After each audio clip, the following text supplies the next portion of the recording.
देखिए, मैं ये मानता हूँ कि के पाठक जी ने शिक्षा के जो हम इतना बजट जो हमारा खर्च हो रहा है शिक्षा पर, उसके लिए उन्होंने प्रयास किया है कि ये पूरा का पूरा इतना बड़ा महकमा और इतना बड़ा शिक्षा विभाग ये शिक्षा के लिए है, अपने बच्चों के लिए है या शिक्षक के लिए?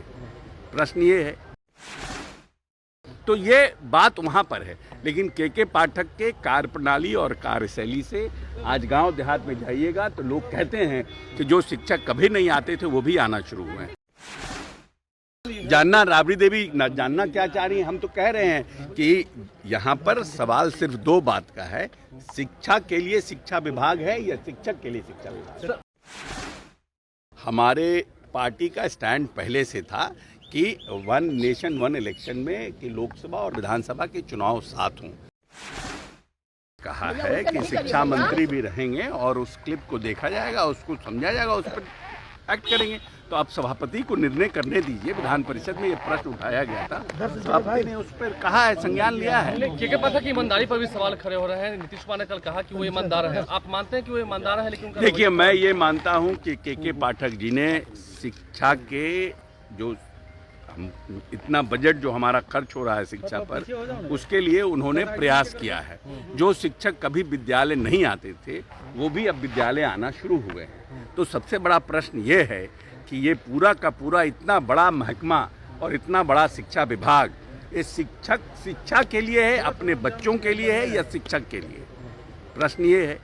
अगर शिक्षक को प्रोटेक्ट करिएगा तो शिक्षा चली जाएगी, शिक्षा को प्रोटेक्ट करिएगा तो शिक्षक नाखुश हो जाएंगे। तो ये बात वहाँ पर है, लेकिन के पाठक के कार्यप्रणाली और कार्यशैली से आज गांव देहात में जाइएगा तो लोग कहते हैं कि जो शिक्षक कभी नहीं आते थे वो भी आना शुरू हुए हैं। राजभवन से जो टकराव की स्थिति बन गई है, वीसी की बैठक उन्होंने बुलाया, राजभवन ने मना कर दिया, फिर उन्होंने डेट चेंज किया, क्या उसमें वीसी जाएंगे, जाना चाहिए? नहीं, देखिए ऐसा है ना कि दो बात है।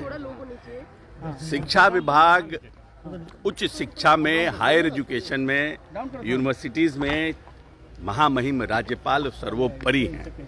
एडमिनिस्ट्रेटिव पॉइंट ऑफ व्यू से अंतिम निर्णय महामहिम राज्यपाल का है, इसमें कहीं कोई कंट्रोवर्सी नहीं है। लेकिन क्योंकि राज्य सरकार यूनिवर्सिटीज़ को फंडिंग करती है, राज्य सरकार शिक्षकों को वेतनमान देती है, वेतन देती है, जो यूनिवर्सिटीज़ हैं कायदे से ऑटोनोमस हैं, लेकिन ऑटोनोमस यूनिवर्सिटी अपना फंड क्रिएट नहीं करती है, इसलिए राज्य सरकार उनको अनुदान देती है।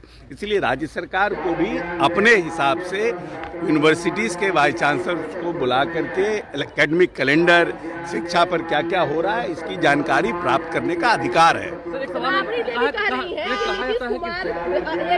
एक ही बार दो तरह की बात कर रहे हैं। अभी शिक्षकों को लेकर के वो टाइमिंग का बात करते हैं तो कभी वो उन्हीं के जो अधिकारी हैं वो इस बात से इनकार कर रहे हैं। ये किस तरीके का खेल नीतीश कुमार खेल रहे हैं, नहीं समझ में आ रहा है। हम इस प्रश्न का हम समझ ही नहीं पा रहे हैं कि क्या जानना राबड़ी देवी जानना क्या चाह रही हैं? हम तो कह रहे हैं कि यहाँ पर सवाल सिर्फ दो बात का है, शिक्षा के लिए शिक्षा विभाग है या शिक्षक के लिए शिक्षा विभाग? एक सवाल ये है, नेचर जानते हैं नेचर नहीं बदलता है, नेचर नहीं बदलता। नहीं, ठीक है, नेचर के साथ कैसे चलेगा? नहीं, ठीक है। मान लीजिए कि उनका व्यवहार उतना सौम्य नहीं है, कार्यप्रणाली उतनी में सौम्यता नहीं है। बहुत पदाधिकारियों में अपना अपना काम करने का हर व्यक्ति का स्टाइल होता है, लेकिन माननीय मुख्यमंत्री जी ने जो कहा है उसको आप संज्ञान लेंगे, जानकारी में आई है। सर नहीं, ऐसी कोई बात नहीं है। ये भ्रम पैदा करने का और भ्रम फैलाने का कोशिश किया जा रहा है। हमारे पार्टी का स्टैंड पहले से था कि वन नेशन वन इलेक्शन में कि लोकसभा और विधानसभा के चुनाव साथ हों। माननीय पूर्व राष्ट्रपति रामनाथ कोविंद जी ने एक बैठक बुलाई थी जिसमें पॉलिटिकल पार्टियों को बुलाया गया था, जिसमें हमारे पार्टी के लोग भी गए थे, जिसमें हमारे पूर्व राष्ट्रीय अध्यक्ष ललन सिंह जी और संजय झा जी उस मीटिंग में गए थे और उन्होंने पार्टी का पक्ष अपना रखा है। लेकिन ये सब निर्णय होते होते बहुत समय लगेगा, इसलिए उसको दूसरे तरह से दुष्प्रचार किया जा रहा है।